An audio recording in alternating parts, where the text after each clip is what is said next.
اعوذ باللہ من الشیطان الرجیم بسم اللہ الرحمن الرحیم۔ حضرت عیسیٰ علیہ السلام بنی اسرائیل میں مبعوث ہونے والے آخری نبی تھے۔ آپ علیہ السلام نے اپنی قوم کو خاتم الانبیاء حضرت محمد مصطفیٰ صلی اللہ علیہ وآلہ وسلم کی خوشخبری دے دی تھی۔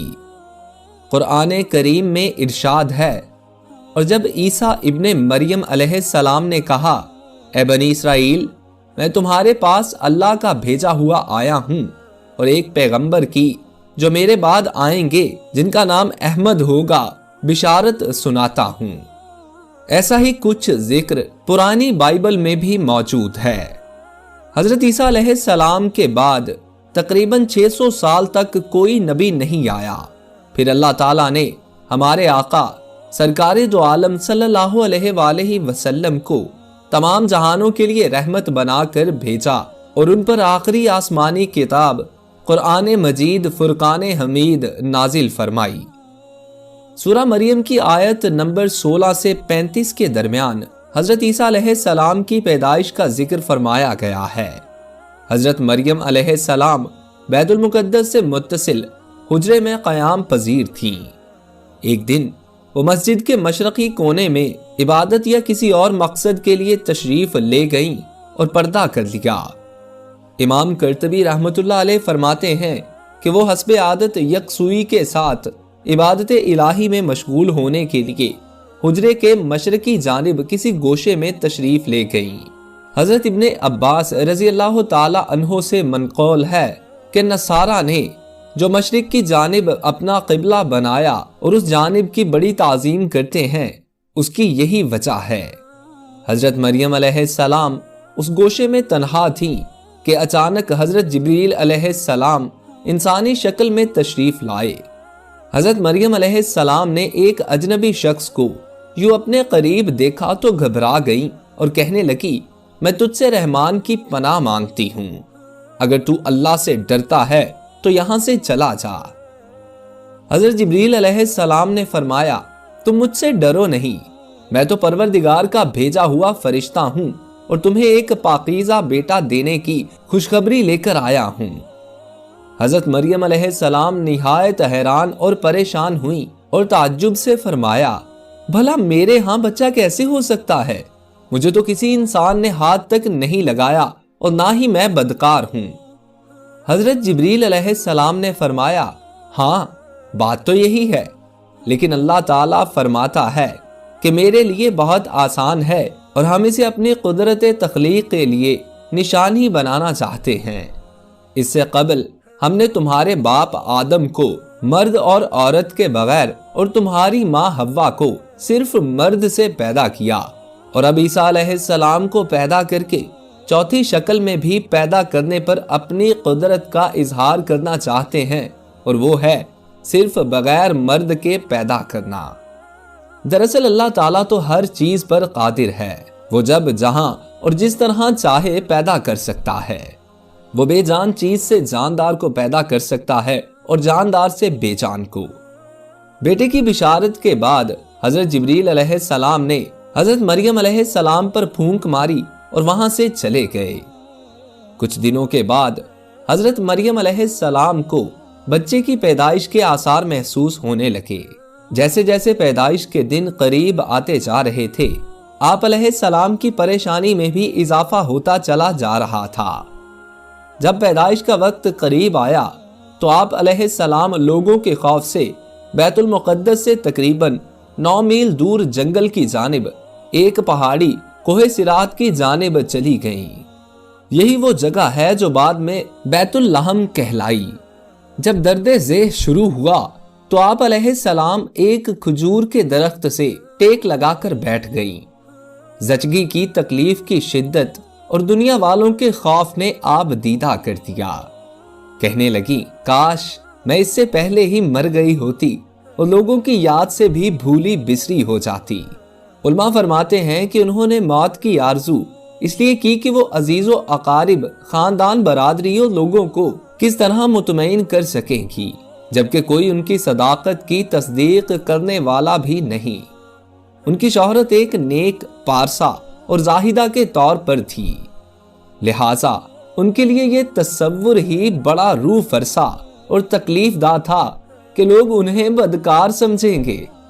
ابھی حضرت مریم علیہ السلام انجانے اندیشوں اور وسوسوں میں گھری ہوئی تھیں کہ حضرت جبریل نے وادی کے نیچے سے آواز دی، اے مریم پریشان نہ ہوں، آپ کے پروردگار نے آپ کے قدموں تلے ایک چشمہ جاری کر دیا ہے، اور ذرا اس کھجور کے درخت کو ہلائیے اور دیکھیے یہ آپ کے سامنے تر و تازہ کھجوریں گرا دے گا۔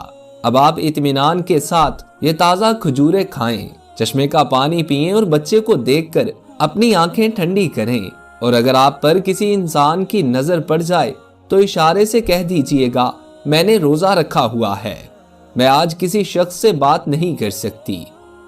اس وقت کی شریعت میں روزے میں کھانے پینے کے ساتھ بولنا بھی منع تھا۔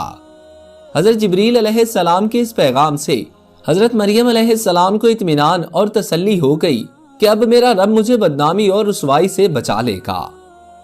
حضرت ابن عباس رضی اللہ تعالیٰ عنہ سے مروی ہے کہ ولادت کے 40 روز بعد جب طہارت ہو چکی تو حضرت مریم علیہ السلام اپنے گھر والوں کے پاس واپس آئیں۔ لوگ نومولود بچے کو گود میں دیکھ کر حیران رہ گئے اور بدگمان ہو کر بولے، اے مریم یہ تو نے بڑے گناہ کا کام کیا، نہ تو تیرا باپ برا آدمی تھا نہ تیری ماں بدکار تھی۔ حضرت مریم علیہ السلام نے حضرت جبریل امین کی ہدایت کے مطابق بچے کی طرف اشارہ کر دیا۔ روایت میں ہے کہ جب خاندان نے حضرت مریم علیہ السلام کو ملامت کرنا شروع کیا تو اس وقت حضرت عیسیٰ علیہ السلام دودھ پی رہے تھے۔ جب انہوں نے لوگوں کی ملامت بھری باتیں سنی تو دودھ پینا چھوڑ دیا اور اپنی بائیں کروٹ پر سہارا لے کر ان کی جانب متوجہ ہوئے اور انگشت شہادت سے اشارہ کرتے ہوئے فرمایا، میں اللہ کا بندہ ہوں، اور پھر اللہ کی طرف سے نبوت اور کتاب ملنے کی خبر دی۔ اس کے بعد فرمایا، اللہ نے مجھے نماز اور زکوٰۃ کا پابند بنایا، اور جب تک میں زندہ ہوں مجھے اپنی والدہ کا حق ادا کرنے والا بنایا، اور مجھ کو سرکش اور بدبخت نہیں بنایا، اور اللہ کی سلامتی ہے مجھ پر، جب میں پیدا ہوا، جب میں مروں گا اور جب دوبارہ زندہ کر کے اٹھایا جاؤں گا۔ لوگوں نے جب نومولود بچے کے منہ سے یہ الفاظ سنے تو حیرت زدہ رہ گئے، اور انہیں یقین ہو گیا کہ بی بی مریم علیہ السلام پاک دامن ہے اور یہ بچہ اللہ کا برگزیدہ بندہ ہے۔ اس واقعے کے بعد خاندان اور بنی اسرائیل کے سمجھدار لوگ آپ دونوں کی بڑی عزت کرنے لگے اور آپ دونوں کو خیر و برکت کا باعث سمجھنے لگے۔ حضرت عیسیٰ علیہ السلام کی پیدائش کا مقام جودیا کے پہاڑوں میں واقع بیت اللحم فلسطین کا ایک بہت بڑا گاؤں ہے جو سطح سمندر سے 800 میٹر کی بلندی پر واقع ہے۔ بیت اللحم کے جنوب میں چند میل کی مسافت پر کوہ سراغ کے دامن میں وہ تاریخی مقام ہے جہاں حضرت عیسیٰ علیہ السلام پیدا ہوئے۔ اس غار سے متصل کونے میں ایک پتھر نصب ہے جس میں ایک گول سوراخ ہے۔ بتایا جاتا ہے کہ اس جگہ کھجور کا وہ درخت تھا جس کے متعلق قرآن مجید میں ذکر ہے کہ اے مریم اسے ہلاؤ تو کھجوریں گریں گی۔ حضرت ابن عباس رضی اللہ تعالیٰ عنہ سے مروی ہے کہ حضرت عیسیٰ علیہ السلام ابن مریم علیہ السلام گود میں بات چیت کے بعد کلام کرنے سے رک گئے تھے، پھر جب لڑکپن کو چھونے لگے تو اللہ تعالیٰ نے ان کی زبان پر حکمت و دانائی کی باتیں جاری کر دیں۔ جب آپ علیہ السلام 7 سال کے ہوئے تو حضرت مریم نے آپ کو معلم کے پاس درسگاہ میں بیچنا شروع کر دیا۔ حضرت عیسیٰ علیہ السلام بچپن ہی میں اللہ کی طرف سے الہام کردہ عجائبات کا نظارہ کرتے تھے۔ یہ بات یہودیوں میں پھیل گئی تو انہوں نے آپ علیہ السلام کے خلاف منصوبے بنانا شروع کر دیے۔ حالانکہ آپ علیہ السلام کے خاندان کے لوگ آپ علیہ السلام کی اور حضرت مریم علیہ السلام کی بہت عزت کرتے تھے۔ یہود نے آپ علیہ السلام اور آپ علیہ السلام کی والدہ کے متعلق طرح طرح کے اعتراضات شروع کر دیے۔ یہ وہ وقت تھا جب حضرت زکریا علیہ السلام بنی اسرائیل کے پیغمبر تھے، لیکن یہود اپنی سابقہ روایات اور عادات خبیثہ کے باعث حضرت زکریا علیہ السلام کی نافرمانی اور ان کی تکذیب کرتے تھے۔ ان لوگوں نے مختلف گروہوں میں تقسیم ہو کر مشرکانہ طور پر طریقے اختیار کر لیے تھے، یہاں تک کہ اپنی خواہشات کے مطابق تورات میں بھی بہت زیادہ رد و بدل کر لیا تھا۔ ان کے عقائد و اعمال دن بدن بد سے بدتر ہوتے چلے جا رہے تھے۔ جب بیت المقدس کے حالات خراب ہونے لگے تو حضرت مریم علیہ السلام حضرت عیسیٰ علیہ السلام کو لے کر اپنے عزیزوں کے پاس مصر چلی گئیں۔ 13 سال بعد اللہ تعالیٰ کے حکم سے مصر سے واپسی ہوئی۔ پھر اللہ نے آپ علیہ السلام کو انجیل عطا فرمائی اور تورات کی تعلیم دی۔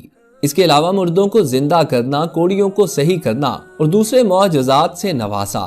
اللہ تبارک و تعالیٰ نے ہر نبی کو اس کے زمانے کے حالات و مشاہدات کے مطابق معجزے عطا فرمائے تاکہ ان کی صداقت، افضلیت اور برتری نمایاں رہے۔ اس طرح اللہ تعالیٰ نے حضرت عیسیٰ علیہ السلام کو بھی معجزے اور فضیلتیں عطا فرمائیں۔ سب سے پہلا معجزہ تو حضرت عیسیٰ علیہ السلام کا بغیر والد کے پیدا ہونا تھا۔ آغوش مادر میں کلام کر کے اپنی والدہ کی پاکیزگی اور صداقت کی گواہی دی۔ مٹی کا پرندہ بناتے، اس پر پھونک مارتے تو وہ اللہ کے حکم سے پرندہ بن جاتا۔ پیدائشی نبینہ کی آنکھوں پر ہاتھ رکھتے تو اس کی بینائی ایسے آ جاتی جیسے کبھی نابینا نہ ہوا ہو۔ برس، جزام اور کوڑ کے مریضوں کو اللہ کے حکم سے صحت یاب کرتے، مردوں کو زندہ کر دیتے۔ لوگ جو کچھ گھروں میں کھا کر آتے اور جو اپنے گھروں میں ذخیرہ کرتے اس کی تفصیل بتا دیتے۔ ابن جریر نے تحریر کیا ہے کہ حضرت عیسیٰ علیہ السلام پر جب انجیل نازل ہوئی تو آپ علیہ السلام کی عمر مبارک 30 سال تھی اور نبوت کے 3 سال بعد یعنی 33 برس کی عمر میں اللہ تعالیٰ نے آپ علیہ السلام کو آسمان پر اٹھا لیا۔ آپ علیہ السلام قیامت کے قریب دوبارہ دنیا میں تشریف لائیں گے اور لوگوں سے کلام کریں گے، جس کا اشارہ سورہ آل عمران میں ہے کہ ماں کی گود میں بھی اور ادھیڑ عمر میں بھی کلام کریں گے۔ جب آپ علیہ السلام کو دنیا میں دوبارہ بھیجا جائے گا تو آپ علیہ السلام امت محمدیہ صلی اللہ علیہ وآلہ وسلم کی قیادت کے لیے باحثیت خلیفۃ الرسول صلی اللہ علیہ وآلہ وسلم اور امتی کے تشریف لائیں گے۔ آپ علیہ السلام مسلمانوں کے ساتھ مل کر جہاد کریں گے، دجال اور خنزیر کو قتل کریں گے، صلیب توڑ ڈالیں گے، زمین میں امن و برکت ہوگی اور دنیا میں صرف اسلام رہ جائے گا۔ تو آج کے لیے اتنا ہی۔ اگر آپ لوگوں کو واقعہ اچھا لگا ہو تو اس ویڈیو کو لائک کیجیے اور نئے آنے والے دوست ہمارے چینل کو سبسکرائب کر کے ساتھ لگے بیل آئیکن کو پریس کر کے آل نوٹیفیکیشنز آن کر لیجیے۔ اپنے دوست محسن رضا کو اجازت دیجیے۔ اللہ آپ کا اور میرا حامی اور ناصر ہو۔ اللہ نگہبان۔